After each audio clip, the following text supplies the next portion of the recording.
on Broadway at the Luntfontein Theater, Josh Groban. After spending so much time with Sondheim's incredible words and music, and you know, sadly, we lost Stephen Sondheim during COVID. Yes. Is there anything you'd like to ask him? Any questions you have for him about this part, or really just about his work? Sondheim loved seeing his work interpreted and done. He always had a light in his eye whenever he talked about a production somewhere that was going to do one of his works. We felt very, very grateful that he knew that this was going to happen, and he was excited that we were doing it.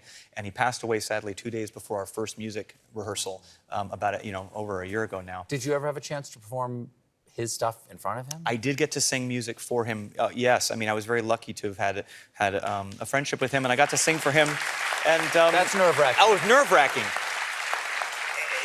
You know, I was very fortunate to ride on the coattails of the late, great Barbara Cook, who invited me. She knew I was a big fan of Sondheim's and invited me to sing with her at the Met here in New York. Mm-hmm. And we sang Move On together from Sunday in the Park with George, and Steve was out there, and I didn't know that he was out there. And she said, oh, you know, Sondheim was out there, and he said it was really, really, really, really beautiful. I'm like, what? He did?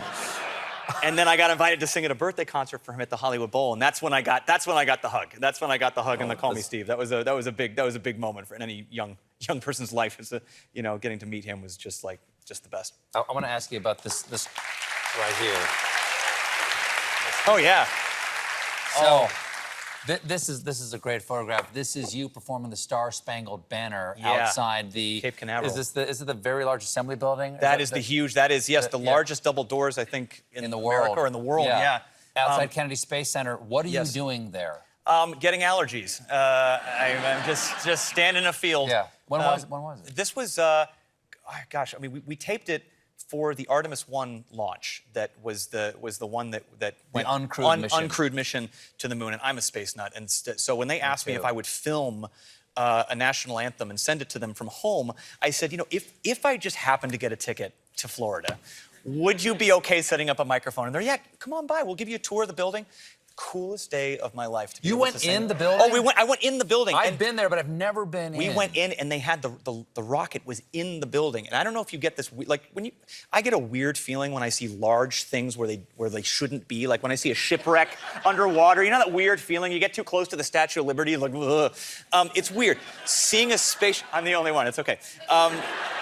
Seeing that rocket in the hangar, which is, I think, one of the tallest freestanding buildings in the world, was remarkable. And then watching it, they asked if I wanted to do it live on the day, and I'm glad we pre-taped it because they delayed it about 8 times. Did you get to see a launch? I watched the launch on TV because they wound up doing it at like 2 in the morning. Wouldn't you want to be there? Wouldn't you want to be there for a launch, though? That's my next on my bucket list. Especially this one, because these are the big rockets, not the low Earth orbit stuff. This is to the moon. Absolutely. I hear you feel it in your chest. You feel it. I got to, before they put the rocket on the pad, I got to go take a tour of what they call the flame trench, which is where all where the fire goes.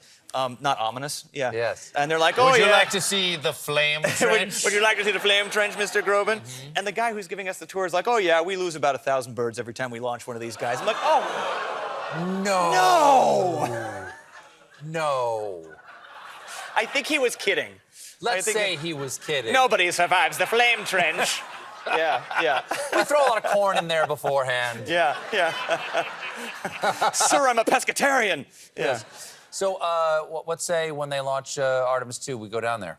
I would love to. Let's do it. Yeah, I'll give you a tour of the flame trench. I'd be honored. Thank you. Josh, good to see you. Good to see you, too. Sweeney Todd, right there, is on Broadway now at the Luntfontein Theater. It's Josh Groban, everybody.